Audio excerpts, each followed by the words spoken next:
I pulled the rental car up to the curb in front of the familiar wooden house in suburban Kentucky, holding a bouquet of lilies and an expensive Mikimoto pearl necklace bought back in Norfolk. For 48 precious hours of leave for Mother's Day, I just wanted to see the smile of the woman I loved most. With $6,000 I transferred regularly on the first of every month for the past year, I imagined Mom living like a queen, the house renovated and the fridge full of food. But when I walked into the kitchen, reality slapped me hard in the face. No smell of baking, no abundance, only my mother, thin in ragged clothes, trembling as she hurriedly hid a box of stewed beans labeled church relief behind her back. She looked at me not with joy, but with sheer terror as if I were a judge passing sentence. "Liana, why did you come back without warning?" she whispered, her voice cracking with fear. "Don't tell your father Mom is eating this." My heart shattered. Where had $72,000 of my blood and sweat salary evaporated to? And why, in the very house I was supporting, was my mother living like a beggar? The shock of her words left me paralyzed for a moment, standing there in my pressed slacks and military-issue boots, clutching a velvet box that now felt heavy with irony. I forced my legs to move, stepping fully into the room. The contrast between the life I lived, the disciplined, sterile, high-performance world of the Navy, and the decay rotting around me was violent. The floorboards groaned under my weight, a sound of structural neglect that shouldn't exist in a home fully paid for. The air didn't smell like the lavender candles I used to send money for. It smelled of damp drywall and trapped despair. I set the lilies down on the dining table, the only surface not covered in dust. But as I cleared a space, my hand brushed against a stack of envelopes. They weren't greeting cards, they were aggressive, red-lettered warnings. Kentucky Power, disconnection. Notice: Water Authority, past due, medical collections, final attempt. I picked one up, my fingers trembling with a mix of confusion and rising rage. The amount due was trivial compared to what I sent home. I had transferred enough money to pay these bills 10 times over. I had sent enough to replace the roof, buy a new HVAC system, and fill the pantry with steaks and fresh produce from Whole Foods. Yet, here was the evidence of financial ruin, staring at me in angry red font.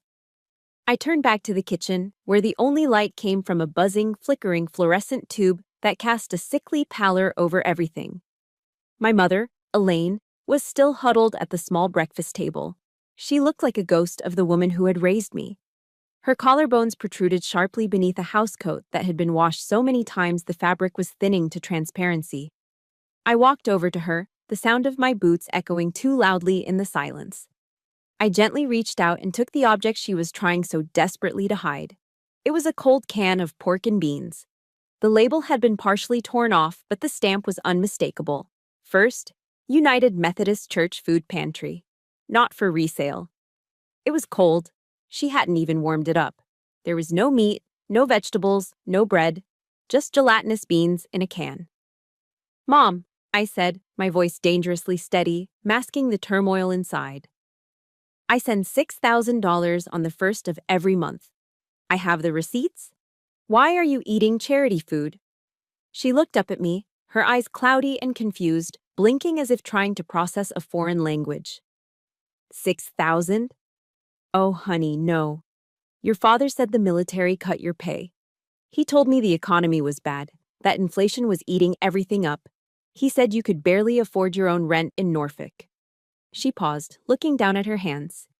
He said we had to tighten our belts, that I needed to do my part to help you keep the house. That's why he takes the disability check too, to manage it for us. The air left my lungs. The lie was so audacious, so complete, it was almost impressive in its cruelty. I pulled my smartphone from my pocket. My hands were shaking, not from fear, but from a cold, lethal fury. I opened my banking app, authenticated with my Face ID, and navigated to the transfer history. I shoved the screen gently into her line of sight. "Look, Mom, read this." Her eyes scanned the glowing screen. May 1st, transfer to Harold Ellis, $6,000. Status, successful. April 1st, transfer to Harold Ellis, $6,000. Status, successful. March 1st. Transfer to Harold Ellis, $6,000. Status, successful. Row after row of green text. $72,000 in 1 year. A fortune in this part of Kentucky. Elaine stared at the numbers. She looked at the date. Then she looked at the cold can of beans sitting on the table. The cognitive dissonance broke, and her face crumbled. Tears spilled over her cheeks, tracking through the grime. He told me we were broke, she sobbed, a sound that was more whimper than cry. He told me the church food was a blessing I should be grateful for. He made me walk there, Liana. He made me stand in line. I felt a physical pain in my chest, sharp and hot. My father hadn't just stolen my money, he had stolen my mother's dignity. He had forced her to beg for food while he sat on a pile of cash meant for her comfort. But then, the sadness in her eyes shifted instantly to something far worse. Terror. She grabbed my wrist, her grip surprisingly strong, her fingernails digging into my skin. Liana, you can't tell him. You can't let him know you showed me this. What? Mom, he's stealing from us. No, she hissed, her eyes darting to the back door. He gets so angry. He says I'm ungrateful. He says if I question him, I'm sinning against the head of the household. If he finds out I know, he'll make it worse. Please, Liana, hide the phone. I looked down at her, a woman who used to protect me from nightmares, now living in one she couldn't wake up from. This wasn't just poverty. This was a prison. The peeling paint and the cold beans were just the scenery.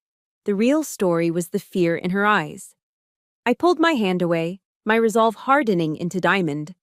I wasn't just a daughter visiting for the weekend anymore. I was an officer who had just identified a hostile threat inside the perimeter.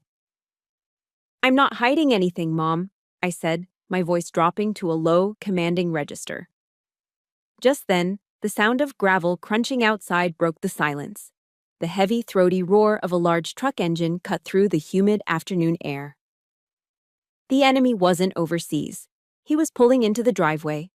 The heavy back door slammed open with enough force to rattle the lone window pane in the kitchen frame. A gust of humid air followed, carrying the pungent, unmistakable stench of stale cigarette smoke and cheap domestic beer. The silence that had enveloped my mother and me was shattered instantly. Harold and Mark Ellis walked in like they owned the world, or at least like they hadn't a care in it. My father, Harold, was a large man, but not in a muscular way. He carried a heavy paunch that strained against the fabric of his shirt. His face flushed a deep, unhealthy crimson from years of high blood pressure and day drinking. But what caught my eye wasn't his health. It was his attire. He was wearing a brand new Columbia PFG fishing shirt, crisp, vented, likely $60 or $70 at the sporting goods store. On his head sat a fresh camouflage trucker hat. Trailing behind him was my brother Mark, 34 years old, unemployed, and currently dragging a massive white Yeti cooler across the linoleum. I knew exactly how much those coolers cost. That was a $300 cooler dragging across a floor that hadn't been replaced since the 90s. The visual contrast made my blood run cold. Here was my mother, skeletal and trembling in a threadbare housecoat, eating charity beans. And there stood the men of the house, looking like they had just won a lottery, smelling of leisure and excess. When Harold saw me standing in the center of the kitchen, the boisterous grin on his face vanished. There was no fatherly warmth, no surprise, no joy. Just a flash of irritation, like a child caught with his hand in the cookie jar. "What the hell are you doing here?" Harold barked, bypassing a greeting entirely. "You didn't call. Who just shows up without calling? You trying to play surprise inspector?" Mark snickered, dropping the heavy cooler with a thud. He leaned against the counter, looking me up and down with a sneer that made my skin crawl. Maybe the Navy finally kicked her out, Pop. Or maybe she couldn't find a husband in Norfolk, so she came crawling back to Mommy's apron strings. I stood at the position of attention instinctively, my spine rigid. These weren't family members. They were hostiles. "The fridge is empty, Dad," I said, my voice cutting through their banter like a knife. "Mom is eating beans from a food pantry. Explain that." Harold scoffed, walking past me to the pantry. He grabbed a fresh beer, popped the tab with a sharp hiss, and took a long, noisy pull. He let out a wet belch, right in front of my mother. "Your mother has gotten weird in her old age," Harold said, wiping his mouth with the back of his hand. "She likes that simple stuff. Says it reminds her of her childhood. Besides, do you have any idea what things cost out here in the real world, Liana? Gas is up, insurance is up. I'm the provider here. I have to manage the resources." "Manage the resources," I repeated, my voice rising. I checked the receipts. I have sent $72,000 in the last 12 months. That is enough to buy that brand new Ford F-150 I see parked outside. It is enough to fill this kitchen with food for a decade. Mark laughed, a high mocking sound. "Oh, listen to her. The big bad officer thinks she knows how to run a household because she wears a uniform." Harold slammed his beer can down on the table. Foam erupted from the top, splashing onto the table and splattering onto my mother's faded housecoat. Mom flinched violently, shrinking into her chair. "I'm sorry, Harold," she whispered, wiping at the beer stain on her ragged clothes. "I'm so sorry, I'll clean it up." She was apologizing. For his mess. Something inside me snapped. The sheer audacity, the weaponized incompetence, the absolute cruelty of these two men living like kings on my dime while treating the woman who fed them like a servant. It was suffocating. "Don't you dare apologize, Mom," I said through gritted teeth. I turned to Harold. "That is my money. I earned it serving this country. I sent it for her." Harold stepped into my personal space, puffing out his chest, using his size to intimidate. It was a tactic that might have worked when I was 12. It didn't work on a lieutenant commander. "Don't you come into my house and lecture me about money, little girl," he spat, his breath reeking of alcohol. "I gave you life. I raised you. I have every right to use that money however I see fit. You think you're special because you send a check? You're a woman. You don't know how to handle finances. I'm keeping it safe. Otherwise, you just blow it on clothes or give it to some boy." "Safe?" I gestured to the Yeti cooler, the new truck outside, the fresh clothes. "You're spending it on toys while your wife starves." "I am the head of this household," Harold roared, his face turning a dangerous shade of purple. "And you are a guest. If you don't like how I run things, you can get back in your little rental car and leave." Mark chimed in, patting his father on the back. "Yeah, go back to the ocean, sis. Leave the real world to the men." I looked at my mother. She was trembling, her eyes squeezed shut, praying for the shouting to stop. She wasn't going to fight. She couldn't. He had beaten her spirit into submission long ago with years of fear and financial control. I know I'm not the only one whose blood is boiling right now. If you have ever dealt with a family member who takes everything for granted while you do all the work, hit that like button. And tell me in the comments, if you were in my shoes, would you have flipped that table over right then and there? Type yes if you would, because I was about 2 seconds away from losing it. But I didn't flip the table. As I looked at Harold's smug, arrogant face and Mark's foolish grin, I realized that screaming was useless. Logic was useless. They didn't care about morality. They didn't care about suffering. They only cared about the supply. I took a deep breath, forcing my heart rate to slow down. I needed to think like an officer.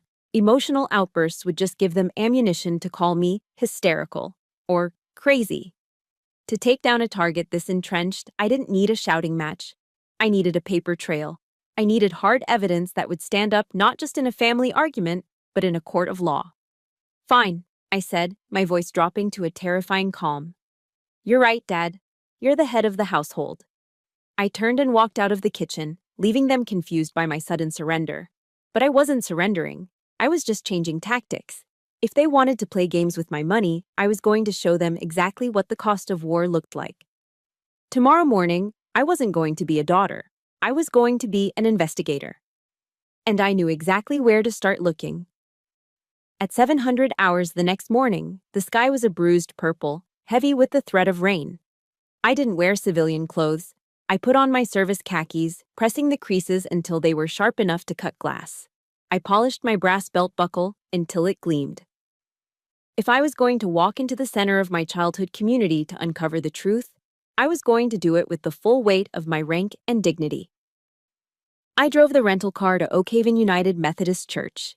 It was a red brick building that anchored our small town, the place where I had attended Sunday school, where I had been baptized, and where, apparently, my mother had been reduced to a beggar. The parking lot was empty save for the pastor's sedan. I walked up the steps, the silence of the morning amplified by the rhythmic click of my heels on the pavement. Pastor Reynolds was in his office, a small room that smelled of lemon polish and old, dust-heavy books. He was a gentleman with silver hair and wire-rimmed glasses, the kind of man who had known me since I was tall enough to see over the pew. But when he looked up and saw me standing in the doorway, his expression didn't hold the pride I usually saw when I came home in uniform. It held pity. That look hit me harder than a physical blow. In the Navy, pity is an insult. It means you are weak. It means you are a casualty. "Liana," he said softly, standing up to gesture toward a wooden chair. "I heard you were back in town. I'm very glad you're here. Your mother truly needs the help." He busied himself pouring tea from a porcelain pot, his hands moving with a nervous energy that set my radar off immediately. He wouldn't meet my eyes. "Pastor," I said, skipping the pleasantries, "my mother is eating beans from your food pantry. She has disconnection notices on her table. I need to know when this started." Reynolds sighed, a long, heavy sound that seemed to carry the weight of the entire congregation's secrets.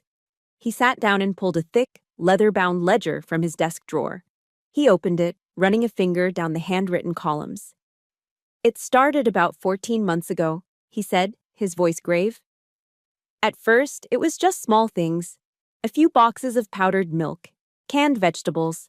Then, last winter, Harold came to us about the heating bill. It was $300. We paid it from the emergency fund. We never turn away a family in need, Liana. You know that." "But—" He trailed off, looking at the ledger as if the numbers pained him. "But what?" I pressed, leaning forward. "But we tried to reach out to you," he admitted, finally looking up at me. "I know you are an officer. I know the military pays well. I thought perhaps there was a mistake, a banking error." "There was no error," I said, my voice tight. "I send $6,000 a month. Every month." The pastor's eyes widened behind his glasses. He looked from me to the ledger and then back to me. The pity in his eyes deepened, shifting into something closer to sorrow. "Oh, my dear," he whispered. "That makes what Harold said even more difficult to repeat." "What did he say, Pastor? I need to know." Reynolds took a sip of tea, likely to buy himself a moment of courage. "Last autumn, when the requests for money became frequent, I called your father. I asked him if we should contact you, if the family needed a long-term financial plan. He broke down crying on the phone. I gripped the arms of the wooden chair so hard my knuckles turned white. He cried. "He told me you had cut them off," Reynolds said. The words hung in the air, toxic and heavy. "He said you were living the high life in the city, spending your money on luxury apartments and vacations. He said you had turned your back on your aging parents and told them to fend for themselves. He said you told him that you didn't owe them a dime." The silence that followed was absolute. My ears rang. It wasn't just theft, it was character assassination. Harold hadn't just stolen $72,000 from me. He had stolen my name. He had painted me as the prodigal, ungrateful daughter to the entire town. He had made himself the victim, the suffering father abandoned by the heartless military officer, also he could garner sympathy and free groceries while he drank beer in a new truck. He allowed my mother to stand in line for handouts, enduring the whispers and the side-eyed glances of her neighbors, while he spent my hard-earned money on his own selfish indulgences. "Lying lips are an abomination to the Lord," the pastor quoted softly, shaking his head. "We approved the emergency funds because we thought they had no one else. We thought they were abandoned." I sat there for a moment, letting the betrayal soak into my bones. It felt cold, like ice water in my veins. But then, the cold turned into armor. The hurt evaporated, replaced by the tactical clarity of a commander surveying a battlefield. Harold had built a fortress of lies. He thought he was safe because I was 1,000 miles away. He thought he could destroy my reputation to feed his greed. He was wrong. I stood up slowly, smoothing the front of my uniform. I picked up my cover, my combination cap, and placed it squarely under my arm. "Thank you, Pastor," I said. My voice was no longer shaking. It was steel. "You have cleared up the confusion. I can assure you, the charity stops today, and the truth comes out today." "Liana," he said, concern etching his brow, "what are you going to do?" "I'm going to correct the record," I said, "and I'm going to fix the mistake I made by trusting the wrong man." I turned and walked out of the office, leaving the smell of old books and pity behind. The morning air hit my face, cool and damp. I didn't feel the humidity anymore. I only felt the mission. I had the testimony. Now, I needed the paper trail. I needed to see exactly where $72,000 went, penny by penny. And I knew exactly where Harold kept his secrets. It was time to raid the command center. By noon, the house was finally silent. Harold and Mark had piled into the truck, loud and boisterous, heading to the Oak Haven Tavern to brag about a fishing trip where they hadn't caught a single thing. They left behind a cloud of exhaust and the quiet opportunity I'd been waiting for. I stood in the hallway, staring at the door to my father's home office. It was a solid oak door, the only one in the house that hadn't been battered or neglected. Taped to the center was a handwritten sign on cardboard. "Private property. Keep out." It was the kind of sign a teenager puts up, but here it carried a genuine threat of violence. For a civilian, a locked door is a stop sign. For a naval officer trained in damage control and security protocols, a cheap interior privacy lock is a joke. I pulled a bobby pin from my hair and slipped a small penknife from my pocket. I knelt, inserted the tension tool, and raked the pin across the tumblers. It took less than 6 seconds. Click. The lock turned. I pushed the door open and was immediately hit by a wall of stale air. It smelled of unwashed laundry, old pizza boxes, and the sharp chemical tang of cheap Winston cigarettes. I stepped inside, closing the door softly behind me. This was Harold's sanctuary, his man cave.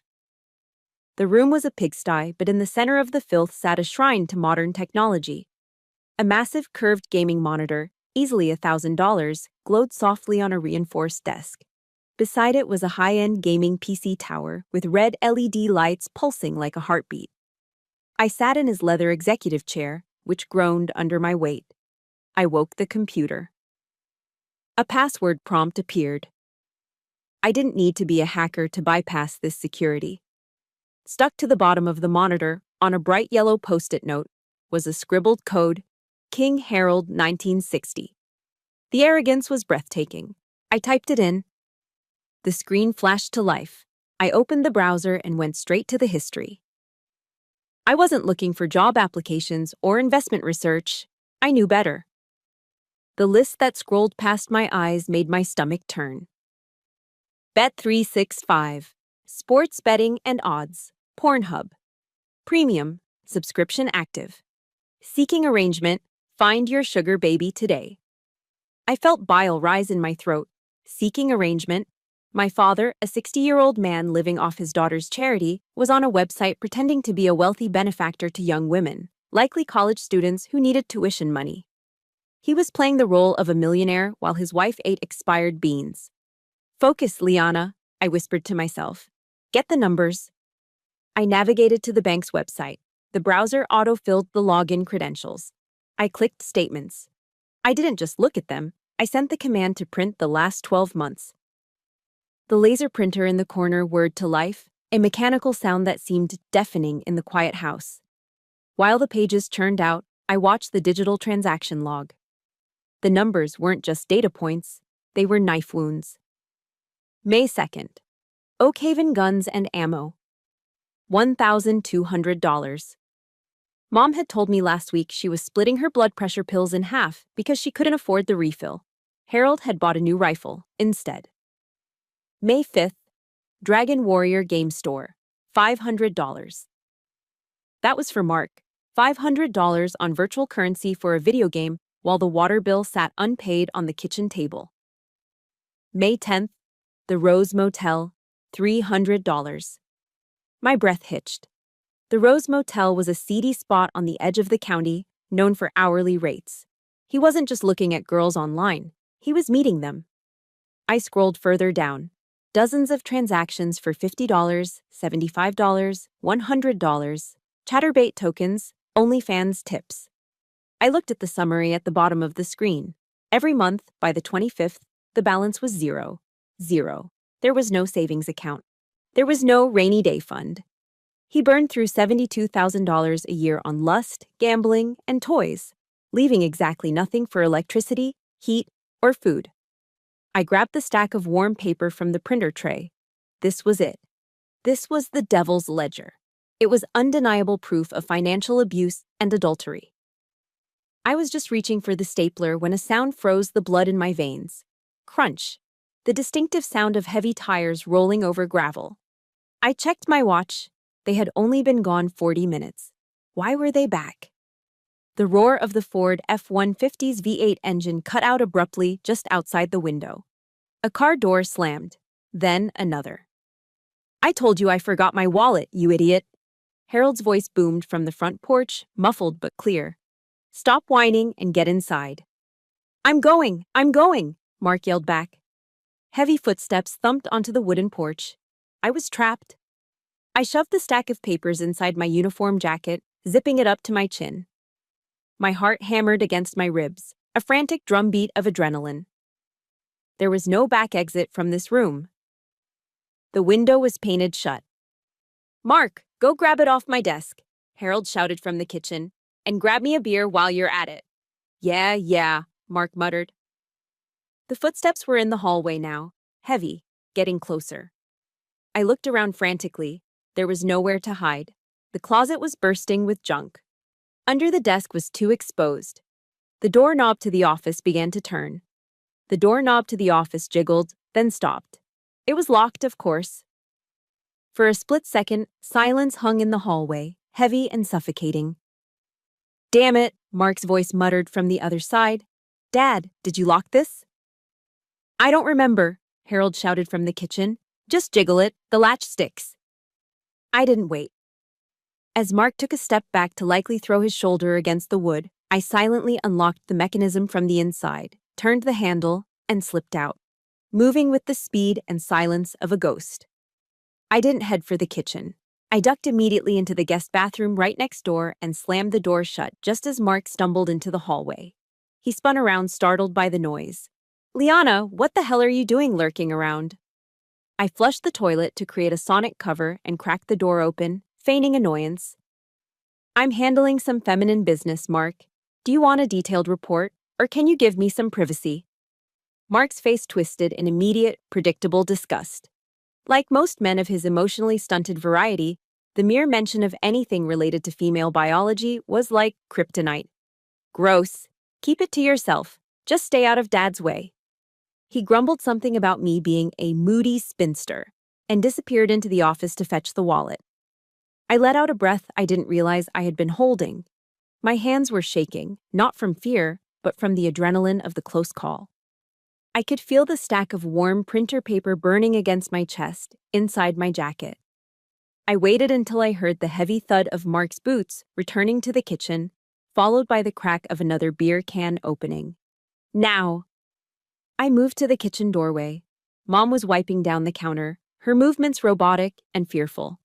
I walked up to her, grabbed her hand gently, and whispered, "Come with me." "Now." "Liana, I can't," she whispered back, eyes darting to the living room where the TV was blaring a football game. "Dinner." "Dinner can wait. This cannot." I pulled her, ignoring her weak resistance, and led her down the hall to my old bedroom. I ushered her inside and locked the door behind us. The room smelled like dust and memories. Faded posters of bands from the 90s still clung to the walls, a stark contrast to the war zone this house had become. "Liana, what is it?" Mom asked, rubbing her wrists. "If your father hears us whispering, he gets paranoid."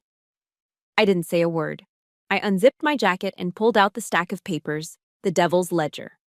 I spread them out on the faded chenille bedspread.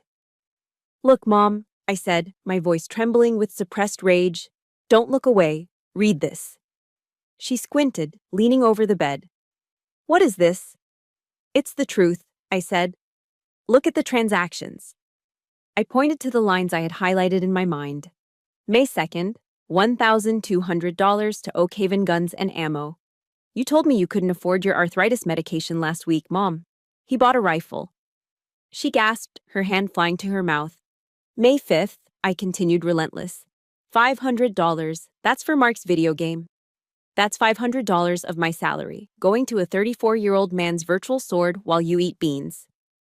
He said he was investing, she stammered, her voice thin and breaking. He said the market was down. Investments? I let out a harsh, dry laugh. I pointed to the recurring charges for the Rose Motel. Since when do investments charge by the hour at a roadside motel, Mom? Her face went pale, draining of all color.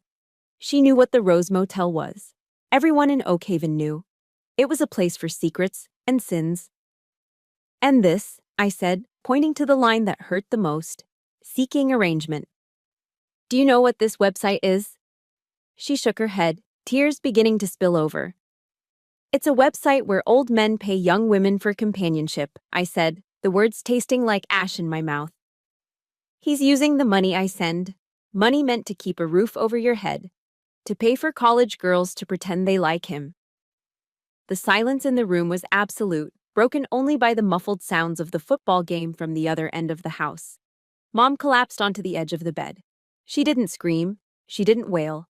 She just crumbled, her shoulders shaking with silent, racking sobs. It was the sound of 40 years of loyalty shattering against the cold, hard rock of reality. I tried to be a good wife, she choked out. I prayed. I saved every penny. I thought if I just suffered a little more, God would fix him. God sent me back to fix this, Mom, I said softly. I reached into my pocket and pulled out the velvet box I had brought from the car. I opened it. The Mikimoto pearls glowed in the dim light, perfect and pure. Stand up, Mom. She stood, wiping her eyes with her sleeve. I walked behind her and fastened the clasp around her thin, fragile neck. The cool weight of the pearls settled against her skin. I turned her to face the dusty mirror on the back of the door. Look at yourself, I commanded gently. This necklace is worth more than Mark's truck. I bought this for you. Not for a girl on the internet, not for a bartender at the Rose Motel. For you. She touched the pearls, her fingers trembling. For the first time in years, she wasn't looking at the floor. She was looking at herself. He treats you like a servant, I said, meeting her eyes in the reflection. He treats you like a dog he can kick whenever he wants. But you are Elaine Ellis. You are my mother. And you are done being a victim. She took a shuddering breath. The fear was still there, lurking behind her eyes. The fear of a woman who had been conditioned to be small. But beneath it, sparked by the truth I had just laid bare, was something else. Anger. He lied to me, she whispered. He let me beg for food. Yes, I said. Do you want to live like this until you die? Do you want to starve so he can play? She closed her eyes, gripping the pearls. When she opened them, the tears had stopped. No, she said. Her voice was quiet, but it didn't shake. I'm tired, Liana. I'm so tired. I know, I said, putting my hands on her shoulders. Tonight, we end it. I will do the talking. I will take the heat. You just need to stand behind me. Can you do that? She looked at the bank statements on the bed, then at the pearls around her neck. She nodded. I can do that. I squeezed her shoulders. The alliance was formed. The hostage had been armed. Good, I said. Then wipe your face, Mom. We have a dinner to attend. The air in the dining room was thick enough to choke on, smelling of roasted grease and impending violence. On the center of the table sat a plastic container holding a rotisserie chicken from Costco, its lid torn off. Harold and Mark were tearing into the meat like starving wolves, grease glistening on their chins, discarding the bones onto their plates with wet, smacking sounds. My mother sat quietly, her hands folded in her lap, fingering the cool beads of the Mikimoto pearls. She hadn't touched her food. She was waiting for the signal. Harold wiped his mouth with the back of his hand and let out a loud, unapologetic belch. He pointed a greasy drumstick at Mom. See, Elaine, that's what real food tastes like. If you weren't so stingy with the grocery budget, we could eat like this every night. Don't know why you insist on hoarding pennies. He tossed the bone onto the pile, pushed his chair back, and started to stand. All right, game time. Mark, grab me another beer. Sit down, I said. I didn't shout. I didn't scream. I used my command voice, the tone I used on the bridge of a warship during a storm. It was deep, resonant, and brooked absolutely no argument. Harold froze halfway out of his chair. He looked at me, blinking, as if he couldn't believe the sound had come from his daughter. Excuse me, who do you think you're talking to? I said, sit down, Harold. The use of his first name hit him like a slap. He sank slowly back into his chair, his face reddening. You watch your tone, girl. I am the man of this house. Not anymore, I said. I reached into my jacket and pulled out the stack of papers, the devil's ledger. I threw them into the center of the table. They landed with a heavy slap right next to the carcass of the chicken. Explain this, I demanded, line by line. Harold glanced at the papers. Even upside down, the logos for Oakhaven Guns and Ammo and Seeking Arrangement were visible. His face went from red to a sickly shade of gray. Mark reached for the stack. What is this? You snooping in Dad's office, you little... Touch those papers, Mark, and you'll be eating through a straw, I said, locking eyes with him. My gaze was lethal. Mark shrank back, his hand retreating. He was a bully, and like all bullies, he was a coward when faced with a superior force. I turned my attention back to my father. You told the church I abandoned you so you could get free beans. You let your wife beg for food. Meanwhile, you spent $72,000 in 12 months. On guns, on video games for your 34-year-old son, and on women. I pointed a finger at him, an accusation sharp as a bayonet. You aren't a provider, Harold. You are a parasite. You have fed off my labor and Mom's dignity for 40 years. You shut your mouth, Harold roared. The shame was too much for his fragile ego. He exploded, kicking his chair back so hard it crashed to the floor. He lunged across the corner of the table, his heavy hand raised to strike me, a reflex he had used to silence the women in this house for decades. But I wasn't Elaine Ellis, and I wasn't 12 years old. As his hand came down, I didn't flinch. I stepped into the strike, intercepting his wrist with my left hand while my right hand clamped onto his elbow. With a fluid motion drilled into me by years of close-quarters combat training, I twisted. I applied just enough torque to lock the joint. Harold screamed, a high-pitched sound of shock and pain, as I forced his arm behind his back and slammed his chest down onto the table, right next to the chicken grease. Don't you ever, I hissed, leaning close to his ear, think about touching me or my mother again. I applied a fraction more pressure. He whimpered. I am a lieutenant commander in the United States Navy, I whispered. I am not your punching bag, and neither is she. Mark had scrambled out of his chair, pressing his back against the refrigerator, eyes wide with terror. He made no move to help. I know everyone listening has wanted to do this to a bully at least once in their life. If you are cheering for Liana right now, smash that like button. And tell me in the comments, type justice, if you think Harold deserved even worse than a twisted arm. I want to see 1,000 justice comments right now. I released Harold, shoving him back into his chair. He rubbed his shoulder, wheezing, looking at me with pure fear. I pulled out my phone and set it on the table. I dialed the number for Chase Bank's fraud department and hit the speakerphone button. The ringing sound echoed in the silent kitchen. Chase Bank, fraud department. A polite female voice answered. Yes, this is Liana Ellis, I said, staring dead at my father. Account ending in 4492. I am the primary account holder. Security verified, Ms. Ellis. How can I help you? I need to report unauthorized use on the secondary card issued to Harold Ellis, I said clearly. I want that card canceled immediately. Permanent block. And I want to initiate a fraud investigation into the transactions made in the last year. Harold's jaw dropped. No. Liana, wait. You can't. Done. the agent said cheerfully. The card has been deactivated. Is there anything else?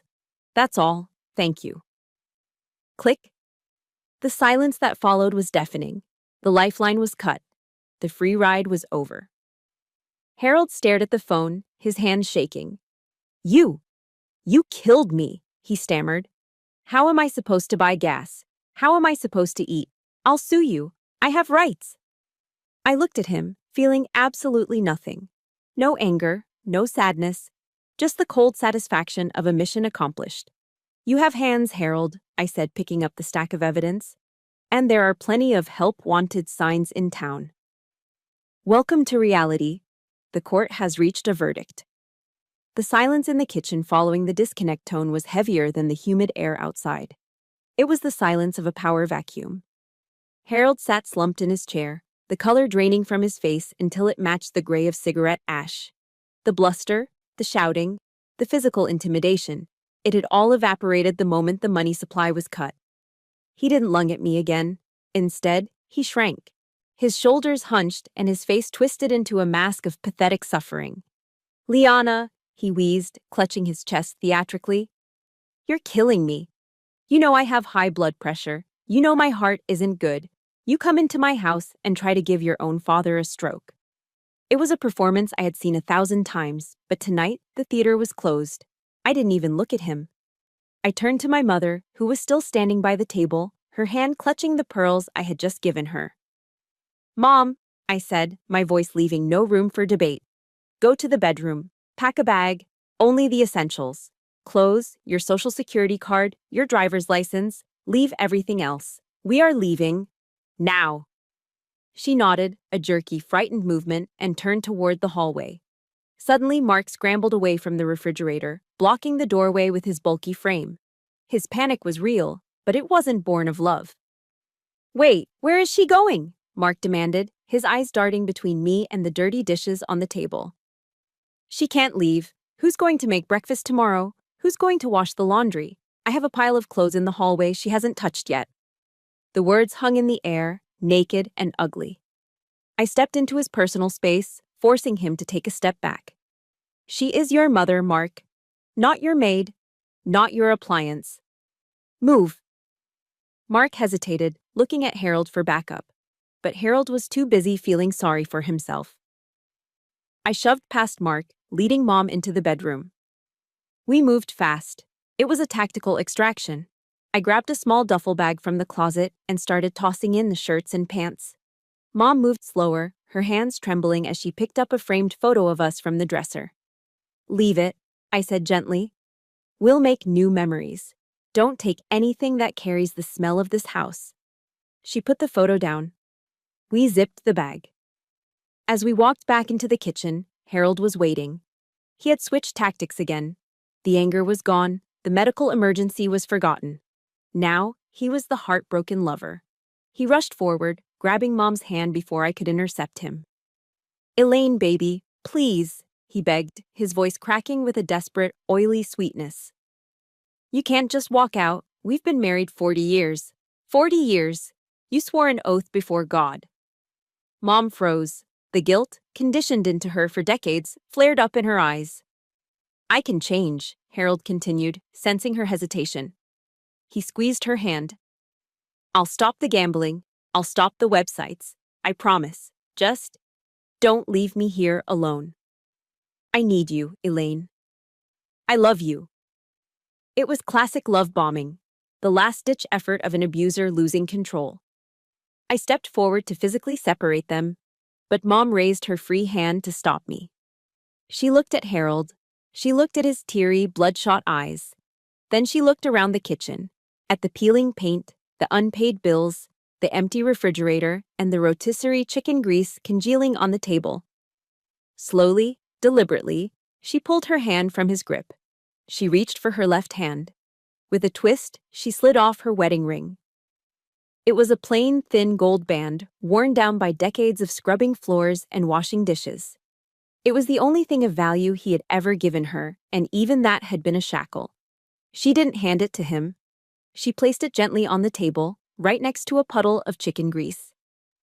I am not leaving you because I don't love you, Harold, she said, her voice quiet but steady, echoing the strength of the pearls around her neck. I am leaving because I need to find the woman I was before I met you. The statement was soft, but it hit Harold with the force of a freight train. He stood there, mouth open, his hands hanging uselessly at his sides. He had no defense against the truth. Let's go, Mom, I said. I picked up the duffel bag with one hand and wrapped my other arm around her shoulders. We walked past Harold, who was now just a statue of a defeated tyrant. We reached the back door. Mark was standing there, leaning against the doorframe, looking lost. For the first time, the reality was sinking in. The ATM was closed. The cook was leaving. The maid was quitting. He looked at me with a mix of hatred and helplessness. What are we supposed to do? I paused, my hand on the screen door. I looked at my brother, 34 years old, able-bodied, yet completely useless. I saw a sign in town on my way in, I said, my voice cool and sharp. The Ace Hardware store is hiring stock boys. $12 an hour. You start at the bottom, Mark. Good luck. I pushed the door open. We stepped out into the night air. It was still humid, but away from the house, the air felt cleaner. I helped Mom into the passenger seat of my rental SUV. I threw the bag in the back and climbed into the driver's seat. As I started the engine, I glanced in the rearview mirror. The kitchen light was still on. Through the window, I could see two shadows standing amidst the mess they had created, small and insignificant. I shifted the car into drive and pulled away, the gravel crunching under the tires one last time. Beside me, Mom let out a long, shuddering breath. Then she covered her face with her hands and began to cry. But these weren't the fearful, stifled sobs of the woman hiding a can of beans. They were loud, heaving sobs of relief. We left the rotting house behind, driving toward the highway, toward the lights of the next town, toward a life that finally belonged to her. The lease signing at Pineview Senior Living took less than 30 minutes. It was a quiet, clean complex 2 towns over, close enough to her church, but far enough from the toxic crater of her old life to be safe. When I unlocked the door to Unit 2B, the smell hit us first. It didn't smell of mildew, stale beer, or despair. It smelled of fresh latex paint and the lavender cleaning solution the management used. Sunlight streamed through the sliding glass balcony doors, flooding the living room with a warmth that felt almost foreign after the gloom of the old house. It's all for me, Mom whispered, stepping onto the plush beige carpet. She looked terrified to touch anything, as if she might break the spell. It's all yours, Mom, I said, dropping the keys on the granite countertop. Utilities are included. No more red envelopes, no more shut-off notices.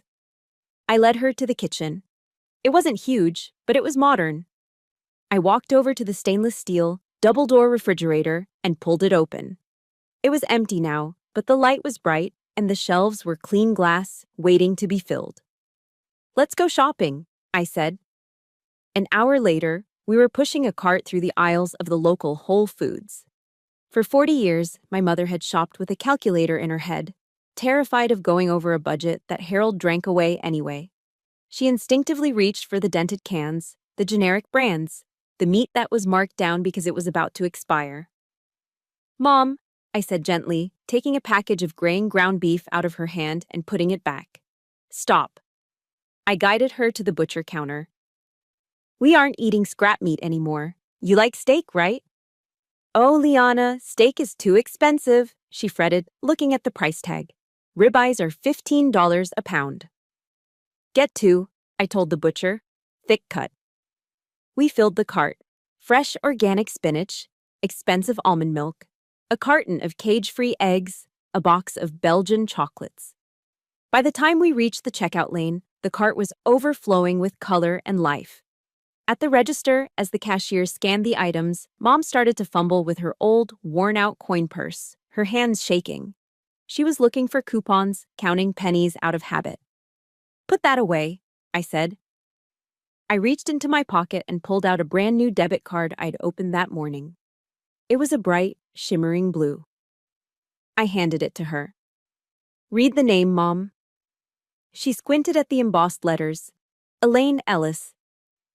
There is $2,000 in that account for this month, I said, loud enough for her to hear, but quiet enough to keep it private. This is your money. For your food. For your clothes. You don't ask me for permission, and you certainly don't ask Harold. She held the card like it was a holy relic. 2,000. Liana, I don't know if I can. You can, I smiled. Swipe it. She stepped up to the terminal. She inserted the chip. A moment later, the machine let out a cheerful beep. Approved. The sound was small, but to me, it sounded like a cannon shot. It was the sound of shackles falling off. She looked at the screen, then at me, and a genuine smile, one that reached her eyes, finally broke through. She had control. I stayed for another month, extending my leave to ensure the transition stuck. And the transformation I witnessed was nothing short of miraculous. It started with the hair. The gray frizzy bun she wore to make herself invisible was gone. In its place was a chic, chestnut-colored bob that took 10 years off her face. She bought new clothes, slacks that fit, blouses that weren't gray or brown. One morning, I found her in the community center, sitting on a yoga mat with 3 other ladies, laughing as they tried to hold a pose. She wasn't the scared, trembling victim I had found in the dark kitchen. She was Elaine. She was a woman with friends, with a home, and with a future. But the universe demands balance. While Mom was rising, the old house was sinking. I got the news from Mrs. Gable, the nosy neighbor who lived across the street from the old place. I met her at the post office, and she couldn't wait to spill the tea. It's a disaster over there, Liana, Mrs. Gable whispered, leaning in conspiratorially. The power went out 3 days ago. Harold was screaming in the front yard, blaming the electric company, blaming the government. But we all know he just didn't pay the bill. I listened, my face impassive. And the fighting, she continued, shaking her head. Mark and Harold are at each other's throats all day, screaming about money, screaming about food. It sounds like a pack of wild dogs. Then she dropped the final piece of news. And that big truck, the Ford? The repo man came for it yesterday morning, hooked it up and dragged it away while Harold stood on the porch in his underwear, crying. Is that so? I said coolly. They're living in their own filth, Mrs. Gable tisked. Serves them right, if you ask me. They treated your mother like a servant. I walked back to my car, feeling a strange, cold sense of peace. I didn't feel happy about their suffering, but I didn't feel guilty either. I had removed the victim. Without a host to feed on, the parasites were simply consuming each other. It wasn't revenge, it was just consequences. I drove back to Pine View, where the lights were on, the fridge was full, and my mother was safe. A week before I was scheduled to return to Norfolk, the doorbell rang at Unit 2B. It was a Tuesday afternoon, humid and lazy. Mom and I were sitting on the small balcony, drinking iced tea and watching the traffic pass on the highway below. We weren't expecting visitors. The only people who knew where we lived were the pastor and Mrs. Gable, and neither of them would show up unannounced. I walked to the door, checking the peephole out of habit. The figure distorted by the fisheye lens looked familiar, but wrong. The posture was slumped. The clothes were dark and stained. I opened the door, but I kept the chain latch engaged, leaving only a 3-inch gap. Liana? It was Mark. But it wasn't the Mark I had left in the kitchen a month ago. That Mark had been boisterous, overweight, and smug, dragging a $300 cooler. This Mark looked like he had been chewed up and spit out by a trash compactor. He was wearing a dark blue mechanic's jumpsuit that was stained black with grease and oil. His face was gaunt, his cheeks hollow.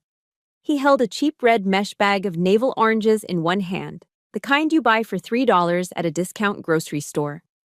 What do you want, Mark? I asked through the crack. He flinched at the sharpness of my tone.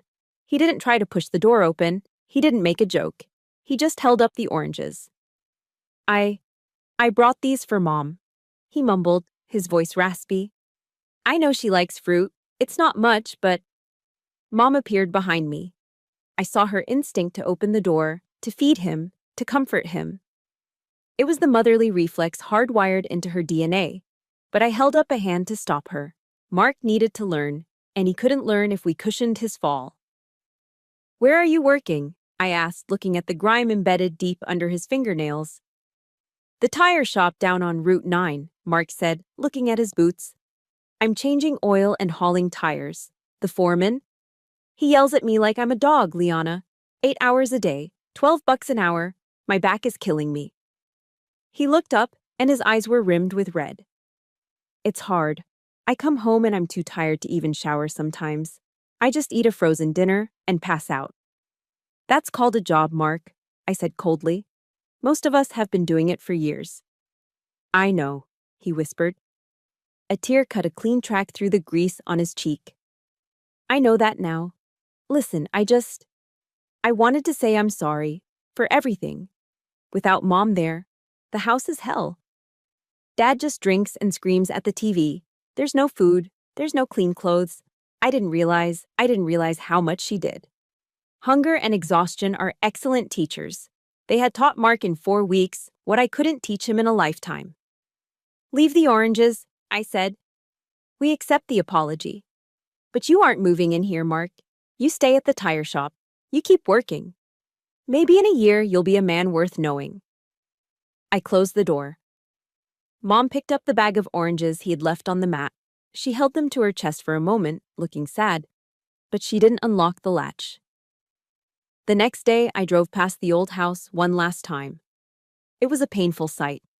In just over a month, the property had deteriorated from neglected to abandoned. The lawn, which Mom used to nag Harold to mow, was now knee-high, a jungle of dandelions and crabgrass. A front window was broken, likely from a rage-thrown bottle, and covered with a piece of cardboard. And there, sitting on the front porch in the rocking chair, was Harold. It was 2 in the afternoon on a Wednesday, but he was sitting in the shadows, rocking slowly back and forth. A bottle of cheap bourbon sat on the floorboards beside him. He looked small. The bluster was gone. The arrogance was gone. Without an audience to intimidate and a victim to control, a tyrant is just a lonely old man. He saw my rental SUV slow down. He stopped rocking. He leaned forward, squinting, trying to see if it was salvation coming back up the driveway. I didn't turn in. I kept my foot on the gas, watching him shrink in the rearview mirror until he was just a speck of darkness against the gray siding of the rotting house. He was the king of nothing, ruling over a kingdom of dust. My phone buzzed on the passenger seat. I looked down. The screen flashed a picture of Harold, a photo from years ago, when he looked happier before I knew the truth. Incoming call. "Dad." I looked at Mom in the passenger seat. She saw the screen. She saw the name. For a second, the old fear flickered in her eyes, but then she looked at her new haircut in the visor mirror. She touched the pearls at her throat. She looked at the road ahead, stretching out toward the airport and away from Oak Haven. She shook her head slowly. "No," she whispered. "I have nothing left to say to him." I picked up the phone. I didn't answer. I pressed the red button to decline the call. Then I opened the contact settings. I scrolled down to the bottom, past the phone numbers and the email addresses, to the red text at the very end. "Block this caller." I tapped it. A confirmation box popped up. "You will not receive phone calls, messages, or FaceTime from people on the block list." I tapped block contact. The phone went silent. The connection was severed. There would be no more lies, no more guilt trips, no more manipulation. We drove on in silence, leaving the past to rot in the overgrown weeds of Kentucky, while the highway ahead opened up wide and free. The Bluegrass Airport in Lexington buzzed with the chaotic energy of travelers, but as I walked through the terminal, the crowd seemed to part. I wasn't wearing my working khakis today. I was wearing my service dress whites, the high collar, the gleaming gold buttons, the pristine fabric that demanded respect. Beside me walked Elaine Ellis. She didn't look like the woman I'd found cowering in a dark kitchen a month ago. She walked with her head high, her new chestnut hair catching the terminal lights. Around her neck, the Mikimoto pearls glowed softly, a testament to her reclaimed dignity. When we reached the security checkpoint, I turned to her. In the past, this was the moment she would have crumbled, clinging to me, weeping about how lonely the house would be without me. Today, she just smiled. It was a calm, steady smile. "Go on, Lieutenant Commander," she said, her voice clear. "The Navy needs you back." "Are you sure you're going to be okay, Mom?" I asked, searching her eyes for any trace of the old fear. She took my hands in hers. Her grip was warm and firm. "I'm not just okay, Liana. I'm free.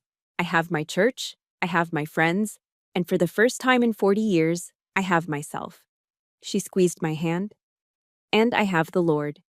He walked me through the valley of the shadow of death, and he brought me out the other side." I hugged her, breathing in the scent of her lavender shampoo. It smelled like peace. "I love you, Mom." "I love you too, my warrior," she whispered. I turned and walked through the checkpoint. I didn't look back with sadness. I looked back with pride. I had completed the most difficult mission of my career, but I hadn't just saved one woman. Before I drove to the airport, I'd made one final stop at Oak Haven United Methodist Church. The memory played in my mind as I boarded the plane. I saw Pastor Reynolds sitting in his office, the same room where I had learned the ugly truth about my father's lies. This time, however, I wasn't there to demand answers. I had placed a check on his desk. It was for a significant amount, a large portion of the savings I had intended to use for a down payment on a house for myself. "What is this, Liana?" the pastor had asked, staring at the number. "This is seed money," I told him. "I want to establish a permanent fund in this church. Call it the Elaine Fund. And its purpose? It is specifically for legal aid and emergency financial assistance for women in this parish who are victims of domestic or financial abuse," I said. "I want there to be a safety net.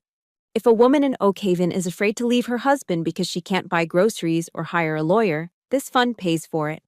No questions asked, no judgment passed." The pastor had taken off his glasses, his eyes shining with emotion.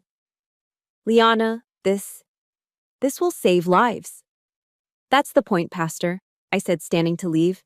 "Don't let anyone else eat charity beans in the dark. Not on my watch." Back in the present, the jet engines roared to life, pressing me back into my seat. The plane taxied to the runway and began its ascent. As the ground fell away, I looked out the window. The rolling green hills of Kentucky spread out below like a quilt. Somewhere down there, in that vast landscape, was a rotting house with overgrown grass, where a lonely old man sat in the dark with his bottle. I felt a twinge of phantom pain, the ache of a daughter who had lost her father. But it was fleeting. The plane punched through a layer of clouds, breaking into the brilliant, blinding sunshine of the upper atmosphere. I realized then that the hardest war I would ever fight wasn't against foreign insurgents or hostile fleets. It was the war against the injustice within my own bloodline. It was the battle to accept that the people who are supposed to love us are sometimes the ones who hurt us the most. I had lost a father, yes, but I had saved a mother. And in doing so, I had saved a part of myself that I didn't know was dying. I leaned my head back against the seat and closed my eyes. The words of John, chapter 8, verse 32, drifted through my mind, clearer than ever before. "And you shall know the truth, and the truth shall make you free." The truth had been painful. It had been ugly. It had cost me money and heartache, but it had shattered the chains. As I watched the white clouds drift by, I finally understood the real meaning of family. It isn't just about blood or history. It shouldn't be a shield to protect cruelty, nor an obligation to endure pain. True family is a sanctuary of safety, not a prison of fear. Justice isn't just found in a courtroom with a gavel. It is found in the quiet, difficult choices we make to protect the vulnerable. It is in the courage to say no more, even when the bully shares your last name. My name is Lieutenant Commander Liana Ellis, and this was my justice. If there is one thing I want you to take away from my journey, it is this.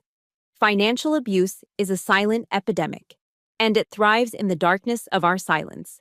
We often fear offending our family members more than we fear their betrayal. But please remember, protecting your hard-earned resources and the dignity of those you love is not an act of selfishness. It is an act of survival. Check on your elderly parents. Ask the hard questions about their finances. Don't let politeness become a prison. Setting a boundary is not an act of war. Sometimes it is the only path to peace. Now, I want to hear from you. Have you ever had to make the difficult choice to cut off a toxic family member to save yourself or someone you love? It is a heavy decision, but you shouldn't have to carry it alone. Share your story in the comments below. Let's turn this comment section into a support group for survivors. If you believe that justice was served today, please hit that like button and subscribe to the channel. Your support helps us tell more stories that need to be heard. Until next time, stay strong and stay vigilant.